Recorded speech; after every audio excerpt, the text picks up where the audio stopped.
Alors bonjour les amis, j'espère que vous allez bien. Aujourd'hui, j'aimerais vous parler de ce Real là, pour le moment qui est fébrile.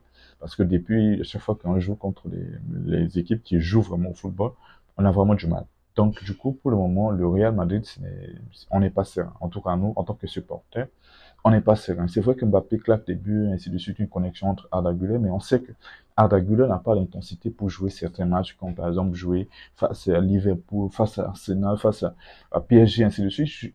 Arda Güler n'est pas, tout simplement, pour moi, personnellement, c'est mon avis, Arda Güler n'est pas au niveau, n'est pas vraiment, n'a pas les conditions physiques nécessaires pour jouer ces matchs-là. Il est trop lent, le problème c'est ça. C'est un excellent player, mais il n'a pas d'intensité.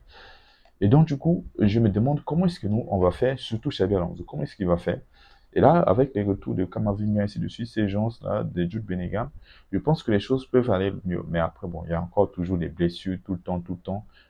C'est un peu compliqué. Donc, pour ce match contre la Vallecano, je pense que déjà, il faudrait qu'on puisse s'assurer notre place de leader du côté championnat, parce que les Ligues des Champions, ça va pas être facile.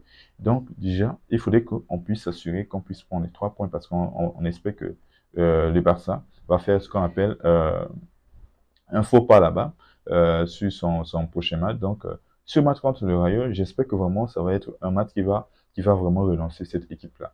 J'aimerais vraiment voir tout. Bizarrement, c'est parce que l'ami avait parlé que tous nos boys ont essayé de jouer le match. Ils ont joué même un match contre une équipe fébrile. Ils n'ont même pas gagné beaucoup de buts. Mais ils avaient quand même la rage. Mais pourquoi ils n'ont plus cette rage-là? J'aimerais que pour les prochains matchs, là, vraiment, que je puisse voir vraiment cette rage-là pour ces équipes. Donc, dites-moi en commentaire, qu'est-ce que vous pensez de cette équipe-là? Est-ce que cette équipe peut tout simplement aller prendre la Ligue des Champions? Une chose que moi j'en doute, mais dites-moi en commentaire, est-ce que vous pensez que nous, on peut aller chercher cette Ligue des Champions-là? Ah, vraiment, c'est dommage. En tout cas, voyons les résultats, les choses qui se passent pour le moment du côté Real Madrid. Moi, j'ai entendu même que, voilà, le Xabi Alonso a un petit peu des soucis avec le vestiaire, ou du moins par rapport à ses manières de faire les choses. En tout cas, on espère vraiment que les choses vont s'améliorer et puis voilà, que les joueurs vont commencer à devenir vraiment beaucoup plus sereins, beaucoup plus sérieux sur le terrain.